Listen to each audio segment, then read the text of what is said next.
Muhammad Hafiz dari Politeknik Negeri Subang, jurusan Pemeliharaan Mesin dengan nomor pokok 10 20 60 21. Pada kali ini saya akan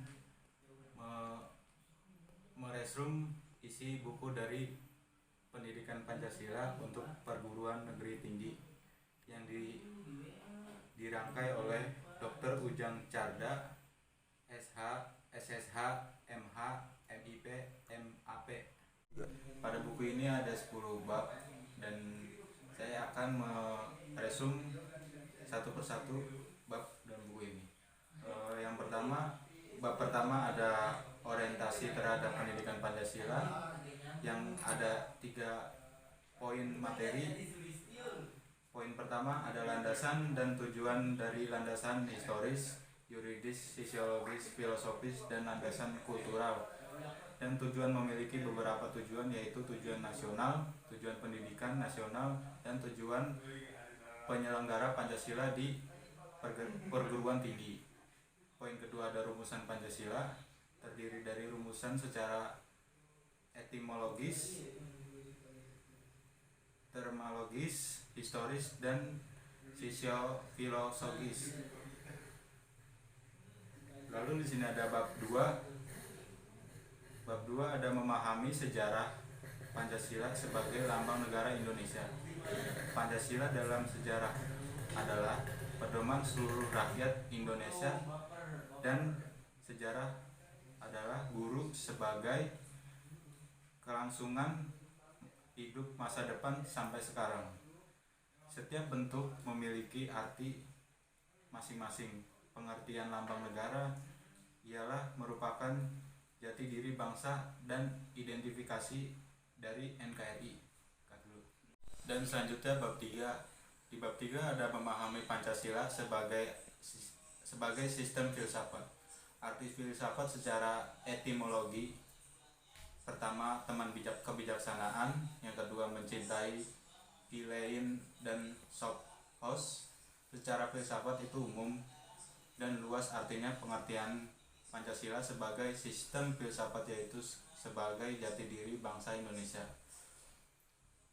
Susunan kesatuan cita-cita Pancasila yang bersifat organis. Pancasila bersifat hierarkis dan hiram. Konsep dasar filsafat Pancasila dan landasan filsafat Pancasila.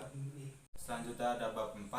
Bab 4 memahami Pancasila sebagai sistem nilai, etika, dan norma. Poinnya ada pengertian nilai, etika, dan norma. Yang kedua, Pancasila sebagai nilai dasar fundamental bagi bangsa dan negara. Lalu bab 5 ada memahami muatan sila-sila dalam Pancasila.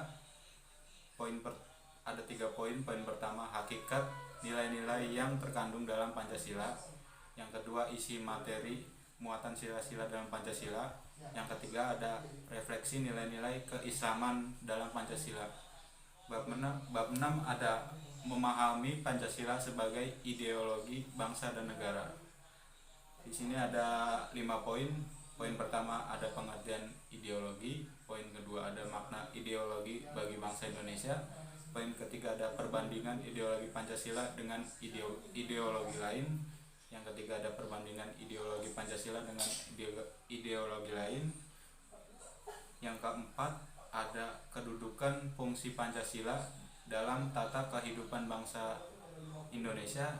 Dan yang kelima ada memahami makna Pancasila sebagai ideologi negara dari putusan Mahkamah Konstitusi nomor 100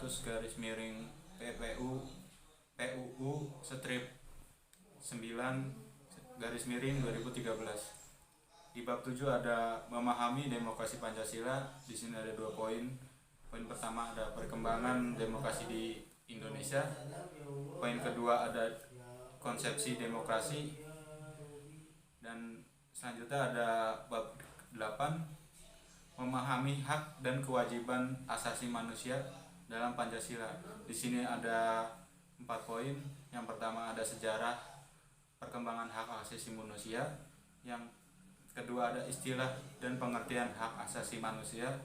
yang ketiga ada macam-macam hak asasi manusia, dan yang keempat ada pemahaman hak dan kewajiban asasi manusia dalam Pancasila. Dan bab 9 ada memahami Pancasila dalam sistem ketataan negara Indonesia. Ada 7 poin. Yang pertama ada isi arti Pancasila dalam pembukaan Undang-Undang Dasar 1945.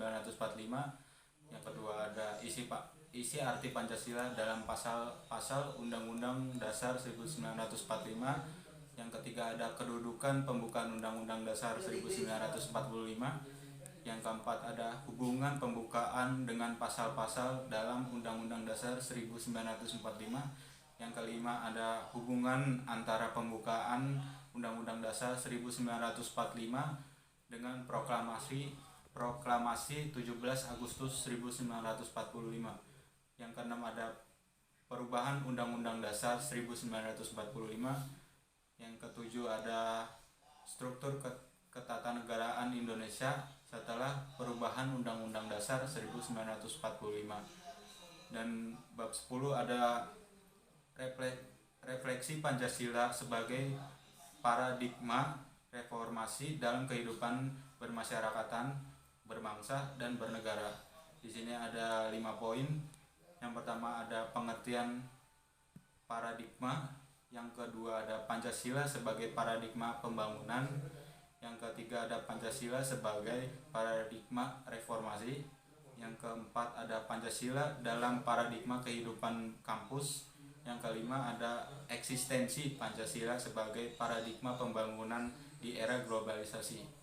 Demikian review atau resume buku dari buku Pendidikan Pancasila. Buku ini cocok untuk perguruan tinggi baik negeri maupun swasta. Buku ini bisa dibeli di toko buku terdekat atau toko online. Sekian dari saya. Wassalamualaikum warahmatullahi wabarakatuh.